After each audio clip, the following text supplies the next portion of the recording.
사람들은 흔히 이렇게 말합니다. 그래도 자식은 내 편이지. 오래된 친구는 끝까지 남는다. 하지만 나이가 들고 통장 잔고가 줄어들기 시작하면 이 말들이 얼마나 쉽게 흔들리는지 직접 겪어보지 않으면 모릅니다. 서울 강북에 사는 71세 박정호님도 그랬습니다. 평생 가족을 위해 살았고 자식들만은 늘 곁에 있을 거라 믿었습니다. 그런데 몸이 예전 같지 않아 도움을 기대했던 어느 순간부터 전화기 너머의 말투가 달라졌다는 걸 느끼기 시작했습니다. 예전엔 먼저 묻던 안부가 줄었고 지금은 좀 바쁘다는 말이 자주 들려오기 시작했습니다. 큰 다툼이 있었던 것도 아닙니다. 누가 소리를 지른 것도 아니었습니다. 그저 조금씩 아주 조용히 거리가 생겨났을 뿐입니다. 우리는 아직도 가족이니까 오래 봤으니까 정이 있으니까 끝까지 함께할 거라 믿고 싶어 합니다. 하지만 정말 그럴까요? 노후에 돈이 부족해지는 순간에도 관계는 예전과 똑같이 유지될 수 있을까요?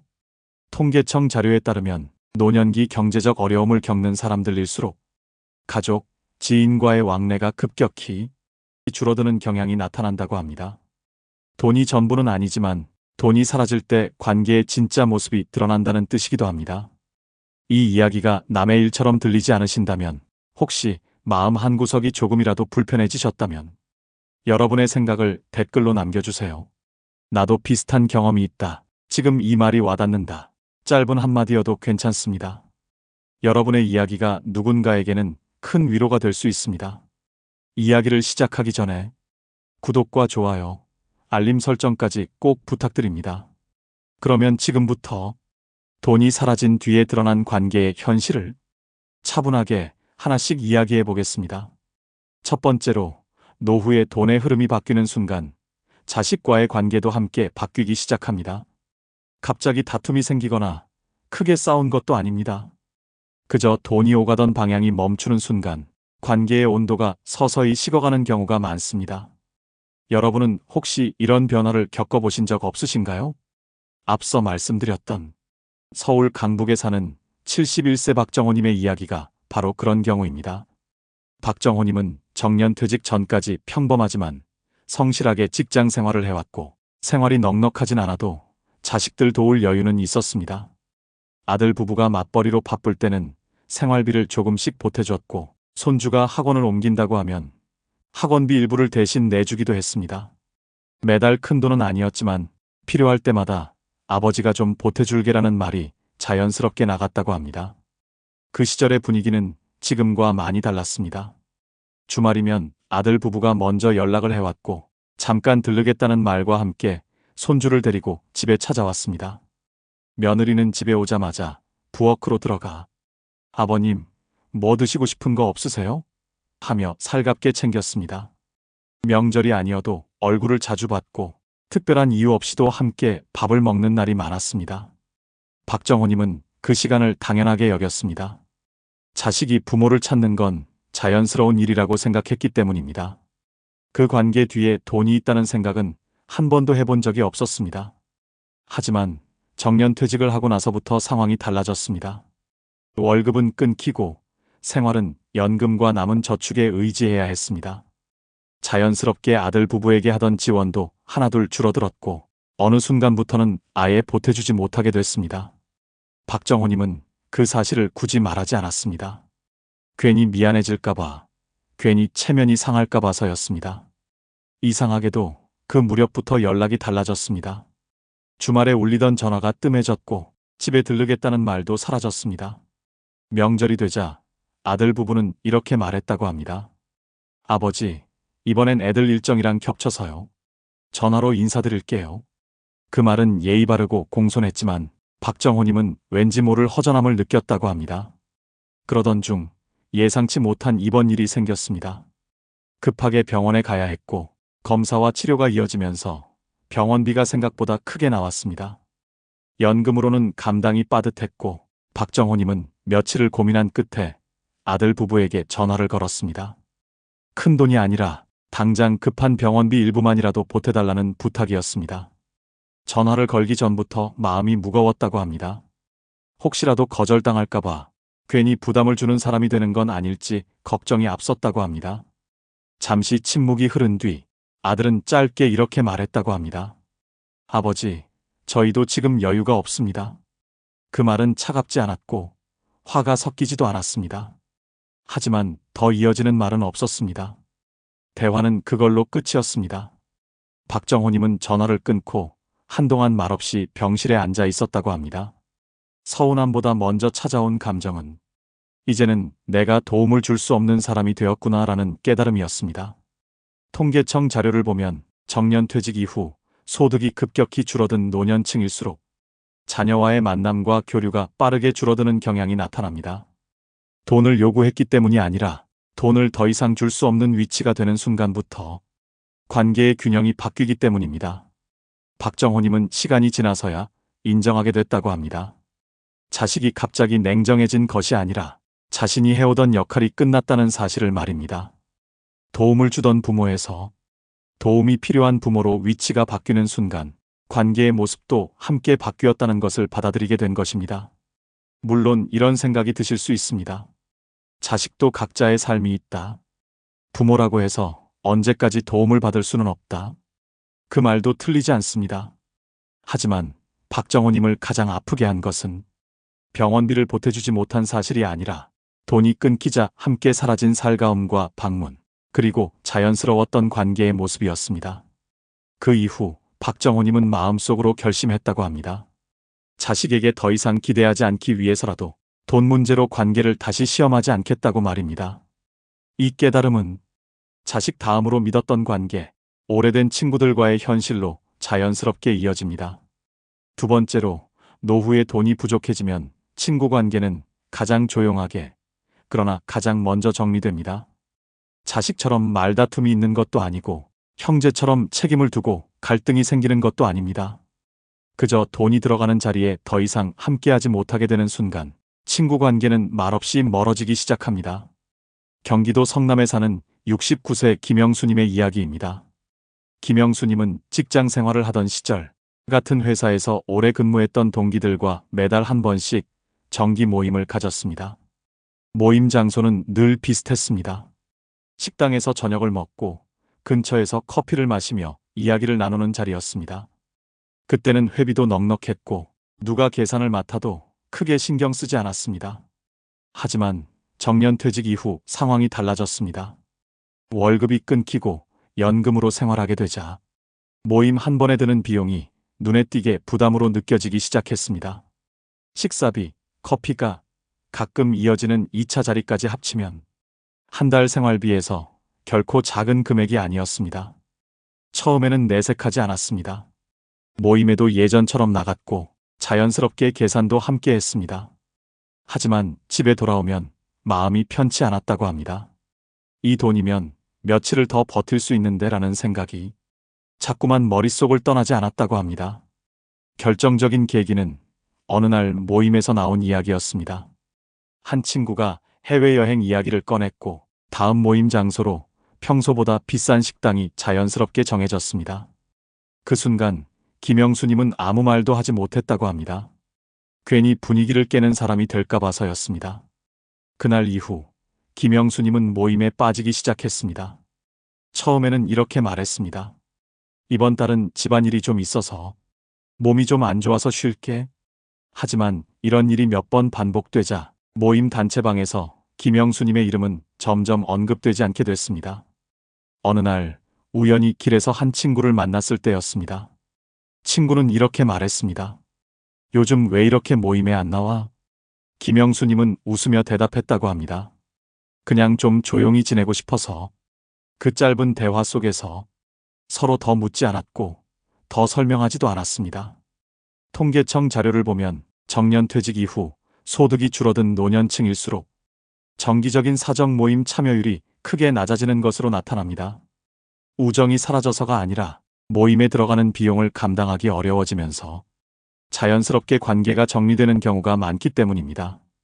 김영수님은 시간이 지나서야 이 관계를 다르게 보게 됐다고 합니다.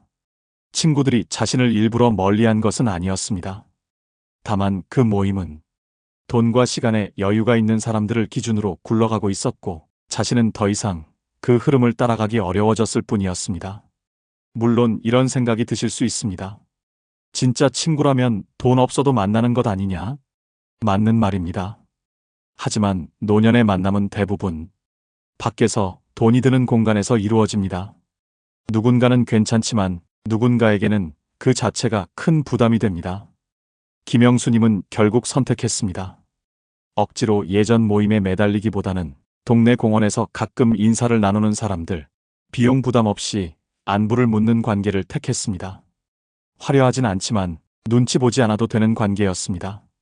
노후의 친구 관계는 마음보다 형편이 먼저 작용하는 경우가 많습니다. 그래서 더 조용히 멀어지고, 그래서 더 설명할 수 없는 아쉬움만 남게 됩니다. 이 현실은 다음 이야기인 형제와 친척 관계에서도 비슷하게 반복됩니다. 세 번째로, 돈 이야기가 오가는 순간 형제와 친척 관계는 가장 현실적인 얼굴을 드러냅니다. 어릴 적 함께 자랐고 힘들 때 서로 의지하자고 말하던 사이지만 막상 돈이 필요해지는 순간에는 그 관계마저 계산 위에 올라가는 경우가 많습니다. 여러분은 형제라면 끝까지 다를 거라고 믿고 계시진 않으신가요? 광주에 사는 74세 이정자님의 이야기입니다. 이정자님은 젊은 시절부터 늘 맏딸 역할을 해왔습니다. 부모님 병원비가 필요할 때도, 집안에 크고 작은 일이 있을 때도 먼저 나서서 돈과 손을 보탰습니다. 형제들 사이에서 자연스럽게 언니가 있잖아라는 말이 따라붙던 사람이었습니다. 하지만 나이가 들면서 상황이 달라졌습니다. 남편이 먼저 세상을 떠난 뒤 이정자님은 혼자 연금으로 생활하게 됐고 여유는 예전 같지 않았습니다. 그래도 형제들과의 관계만큼은 큰 변화 없이 이어질 거라 믿고 있었습니다. 형제는 자식과 달리 서로 이해해 줄 거라고 생각했기 때문입니다. 문제는 갑작스러운 병원 입원이었습니다. 허리 수술이 필요했고 보험으로 해결되지 않는 비용이 적지 않았습니다. 이정자님은 병원 침대에 누워 며칠을 망설이다가 형제들에게 전화를 걸었습니다. 큰 돈이 아니라 각자 조금씩만 보태주면 해결될 상황이었습니다. 처음에는 다들 걱정하는 말부터 건넸습니다. 언니, 몸은 좀 괜찮아? 수술은 잘 됐어? 그 말들에 이정자님은 안도했습니다. 역시 형제는 다르다고 생각했습니다. 하지만 병원비 이야기가 나오자 분위기는 달라졌습니다. 한 동생은 이렇게 말했습니다. 언니, 우리도 애들 뒷바라지하느라 여유가 없어. 또 다른 동생은 형편이 좀 나아지면 그때 도울게라고 말했습니다. 그 말들은 틀린 말이 아니었지만 구체적인 도움으로 이어지지는 않았습니다. 며칠 뒤 이정자님은 알게 됐다고 합니다. 형제들끼리 따로 통화를 하며 누가 얼마를 낼지가 아니라 누가 책임질 건지를 두고 서로 부담을 미루고 있었다는 사실을 말입니다. 그 이야기를 전해 들은 순간 이정자님은 더 이상 돈 이야기를 꺼내지 않았습니다. 통계청 자료를 보면 노년기에 병원비나 생활비 문제로 어려움을 겪을 때 형제, 친척 간 금전 갈등이 크게 늘어나는 것으로 나타납니다. 정이 없어서가 아니라 각자 이미 감당해야 할 삶의 무게가 있기 때문입니다. 그래서 형제 관계는 위로는 남지만 현실적인 도움 앞에서는 가장 빨리 선을 긋게 됩니다. 이정자님은 시간이 지나서야 이 상황을 받아들이게 됐다고 합니다. 형제들이 냉정해진 것이 아니라 자신이 기대했던 역할 분담이 이미 사라진 시대라는 사실을 말입니다. 각자의 가정과 사정이 있는 상황에서 형제라는 이름만으로 책임을 나누기엔 현실이 너무 무거웠던 것입니다. 물론 이런 반론도 있을 수 있습니다. 그래도 형제인데 너무 각박한 것 아니냐? 맞는 말입니다. 하지만 이정자님이 가장 크게 상처받은 부분은 돈을 보태주지 않은 사실이 아니라 돈 이야기가 나오자 서로 눈치를 보며 책임을 피하는 분위기였습니다. 그 순간 형제는 더 이상 함께 짊어지는 존재가 아니라 각자 계산기를 두드리는 존재로 느껴졌다고 합니다. 그 이후 이정자님은 마음을 정리했다고 합니다. 형제에게 서운해하지 않기 위해서라도 다시는 돈 문제로 관계를 시험하지 않겠다고 말입니다. 형제는 형제대로 두고 자신의 삶은 스스로 책임지는 쪽을 선택했습니다. 하지만 이렇게 관계가 하나씩 정리되고 나면 사람은 자연스럽게 스스로를 더 움츠리게 됩니다. 다음 이야기는 돈이 부족해질수록 사람이 어떻게 사람을 피하게 되는지, 그리고 자존감이 어떻게 무너지는지에 대한 이야기로 이어집니다. 네 번째로, 노후에 돈보다 먼저 지켜야 할 것은 관계가 아니라 관계의 선입니다. 앞선 이야기들을 가만히 되짚어보면 사람들이 떠난 이유는 제각각 달라 보이지만 결국 하나의 공통점으로 모입니다. 돈이 오가던 자리에 명확한 선이 없었다는 점입니다. 박정호님은 자식에게 돈을 주며 관계를 유지해왔고, 김영수님은 친구 모임의 비용을 감당하며 자리를 지켜왔습니다. 이정자님은 형제라는 이유로 언젠가는 서로 도울 거라 믿고 있었습니다. 그때까지는 관계가 문제처럼 보이지 않았습니다. 돈이 흐르고 있을 때는 관계도 함께 움직이고 있었기 때문입니다. 하지만 돈의 흐름이 멈추는 순간 관계는 갑자기 시험대에 오르게 됩니다. 이때 많은 사람들이 같은 실수를 합니다. 관계를 지키기 위해 돈을 쓰고, 관계를 잃지 않기 위해 무리하고, 관계가 깨질까봐 불편함을 참고 넘기는 것입니다. 그러나 그 방식은 결국 관계를 더 약하게 만들 뿐입니다. 노후의 관계가 무너지는 진짜 이유는 돈이 없어서가 아닙니다. 돈으로 관계를 유지하려 했기 때문입니다. 돈이 들어가면 관계는 따뜻해 보이지만 그 온기는 돈이 멈추는 순간 가장 먼저 식어버립니다. 그래서 노후에는 관계를 더 붙잡으려 애쓰기보다 관계의 선을 먼저 정해야 합니다. 어디까지는 내가 감당할 수 있고 어디부터는 스스로 책임져야 하는지 그 기준이 분명해야 합니다. 이 선이 없으면 관계는 언제든 부담과 실망으로 바뀔 수 있습니다. 물론 이런 생각이 드실 수 있습니다. 그럼 너무 각박해지는 것 아니냐? 정없이 사는 것 같지 않느냐? 하지만 선을 지킨다는 것은 관계를 끊는다는 뜻이 아닙니다. 오히려 관계를 오래가게 만드는 방법입니다.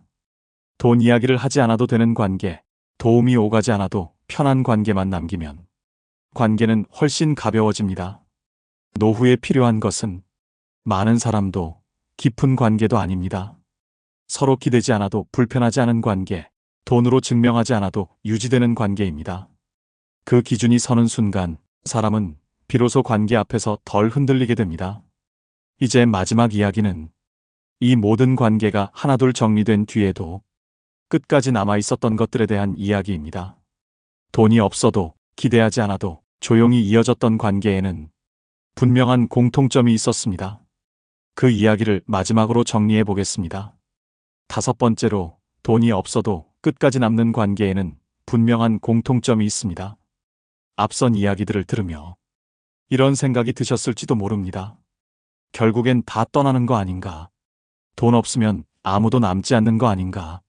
하지만 모든 관계가 그렇게 사라지는 것은 아닙니다. 다만 남는 관계의 모습은 우리가 기대하던 모습과 조금 다를 뿐입니다. 박정호님의 이야기로 다시 돌아가 보겠습니다. 자식과의 관계가 멀어지고 예전처럼 찾아오는 사람도 줄어든 뒤 박정호님의 일상은 한동안 조용해졌습니다. 하지만 완전히 혼자가 된 것은 아니었습니다. 매일 아침 엘리베이터 앞에서 마주치던 이웃, 동네 슈퍼에서 안부를 묻던 사람, 병원에 다닐 때마다 얼굴을 익히게 된 간호사 한 명이 조금씩 그의 일상에 남아 있었습니다. 이 사람들의 공통점은 하나였습니다. 박정호님에게서 돈을 기대하지 않았다는 점입니다. 도움을 주고받을 이유도 없었고 주고받아야 할 빚도 없었습니다. 그저 얼굴을 아는 사이였고 안부를 묻는 정도의 관계였습니다. 하지만 그 관계는 돈이 끊긴 뒤에도 변하지 않았습니다. 김영수님 역시 비슷한 경험을 했습니다. 화려한 모임은 사라졌지만 매일 같은 시간 공원에서 걷다 마주치는 사람과 짧게 인사를 나누는 일상이 남았습니다. 오늘은 날이 좀 춥네요. 어제보다 무릎은 좀 괜찮으세요? 이런 말들이 오가는 사이에는 비용도 부담도 없었습니다. 그래서 관계는 오히려 오래 이어졌습니다. 이정자님도 형제들과의 거리를 받아들인 뒤 의외의 곳에서 마음을 나눌 사람을 발견했다고 합니다.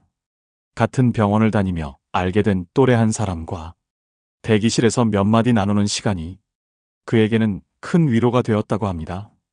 그 관계에는 서로에게 무엇을 해줘야 한다는 조건이 없었습니다. 이 사례들이 말해주는 것은 분명합니다. 노후의 끝까지 남는 관계는 오래된 관계도 아니고 가족이라는 이름도 아니며 돈으로 쌓아온 관계도 아닙니다. 서로에게 기대하지 않아도 되는 관계, 도움을 주지 않아도 미안하지 않은 관계, 그저 있는 그대로 마주할 수 있는 관계입니다. 물론 이런 관계는 젊을 때 우리가 상상하던 든든한 관계와는 다를 수 있습니다. 하지만 노후에는 든든함보다 편안함이 더 중요해집니다. 기대하지 않기에 실망하지 않고 부담이 없기에 오래 이어지는 관계가 결국 마지막까지 남게 됩니다. 돈이 사라지면 많은 관계가 정리됩니다. 하지만 그 과정은 모든 것을 잃는 시간이 아니라 무엇이 진짜였는지를 가려내는 시간이기도 합니다. 그리고 그 끝에는 적지만 가볍고 조용하지만 오래가는 관계가 남습니다.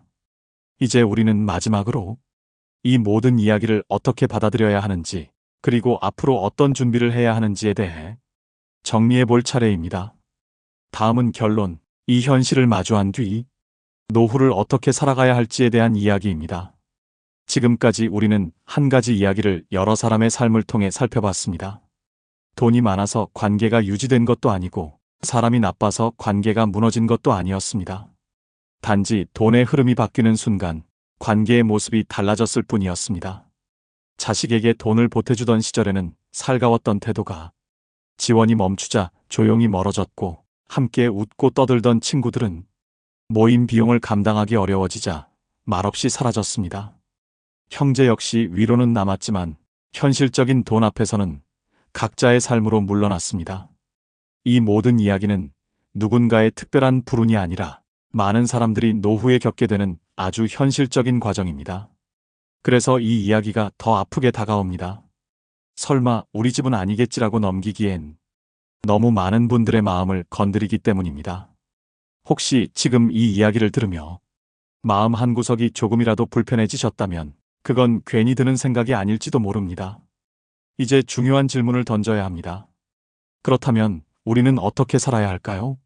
사람을 믿지 말라는 뜻도 아니고 관계를 모두 끊으라는 말도 아닙니다. 다만 노후에는 관계를 지키기 위해 돈을 쓰는 삶이 아니라 돈과 관계를 분리할 수 있는 삶을 준비해야 한다는 뜻입니다.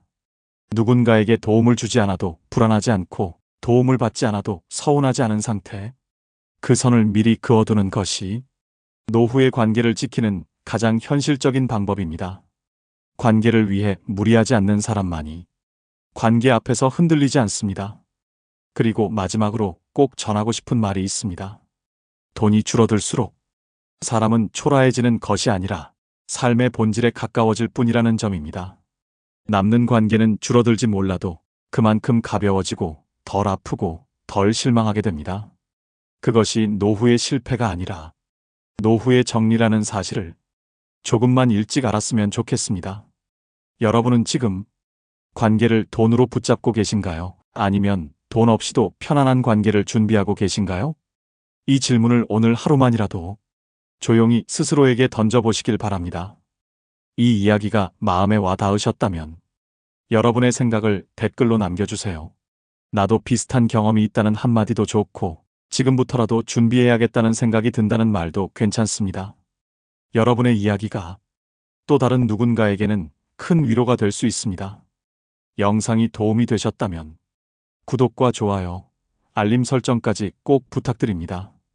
앞으로도 나이 들수록 더 중요해지는 삶의 현실과 지혜를 차분하게, 솔직하게 함께 나누겠습니다. 끝까지 들어주셔서 감사합니다.